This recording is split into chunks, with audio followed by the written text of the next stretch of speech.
ושמחת בחגך והיית שמח.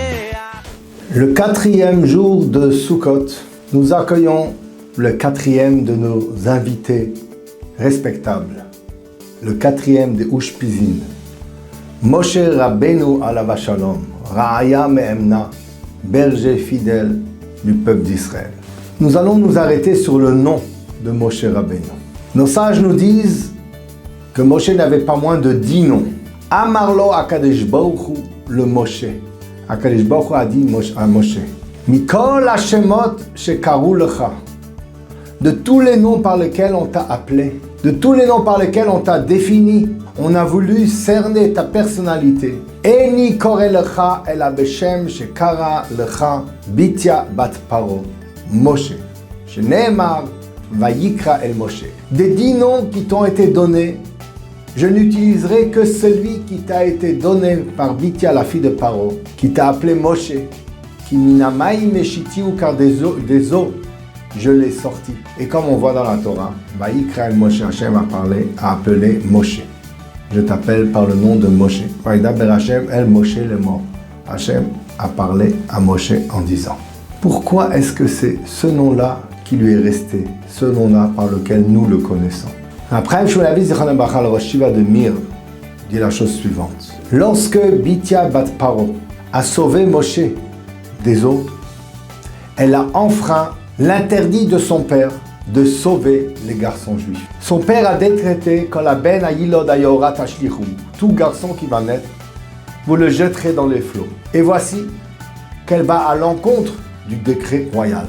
À tel point, nous disent nos chachamim, que les servantes qui l'accompagnaient l'ont reprise pour ce qu'elle était en train de faire et Hachem les a tués sur le champ. Mais voici que Batya tend sa main, elle n'arrive pas à saisir le petit berceau. Hachem lui prolonge la main et finalement, elle saisit le berceau. Elle l'ouvre et voici qu'elle découvre un garçon juif qu'elle décide d'adopter et d'élever dans le palais royal. Lorsque Bitya bat Paro a sauvé Moshe Rabbeinu, elle a fait preuve de Messirut Nefesh, d'un dévouement sans pareil.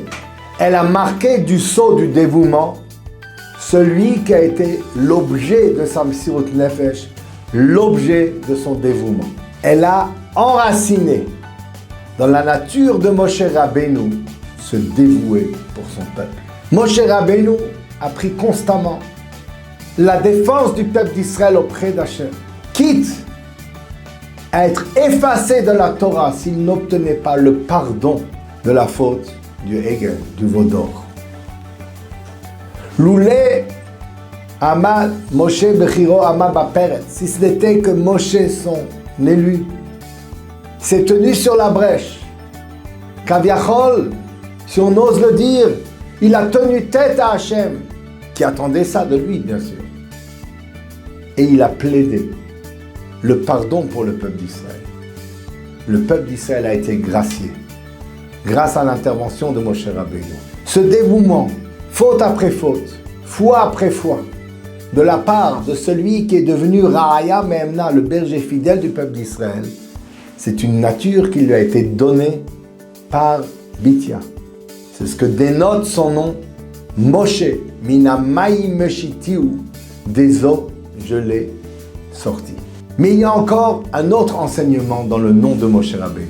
Le Divrei Yosher fait remarquer que le moment de la naissance de Moshe Rabbeinu était le moment le plus noir, le plus dur, le plus difficile, le plus éloigné de la lumière de la délivrance. Vayemaru et chayem, le moment où l'esclavage s'est intensifié, le moment où Paro a décrété, après les présages de ses astrologues, un garçon juif va naître, un garçon va naître, et il va périr par les eaux. Il a décrété que tout garçon qui naît soit jeté dans les flots. Au moment où Moshe Rabbeinu allait naître, sa naissance a été annoncée par prophétie par sa grande sœur de 6 ans, Myriam. Elle a dit à son père, ma mère va mettre au monde un enfant qui sera Go'alan shel Israël, le libérateur du peuple d'Israël. Lorsque Moshe est né, la maison s'est remplie de lumière. Son père est venu l'embrasser sur la tête et lui a dit « Nitkaima nevuater » ta prophétie s'est réalisée.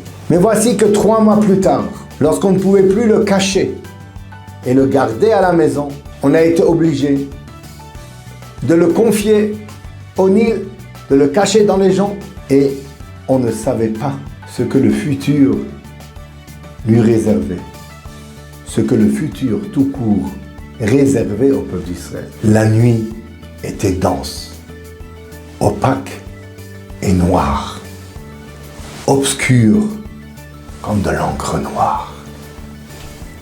Et à ce moment-là, lorsqu'on a dû sortir Moshe de la maison, le cacher sans savoir ce qui allait arriver,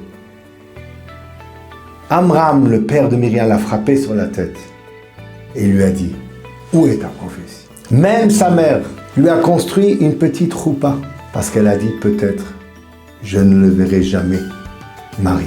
C'était désespoir dans le désespoir. À ce moment-là, Bitia bat Paro, Batered alayor lichotzbo.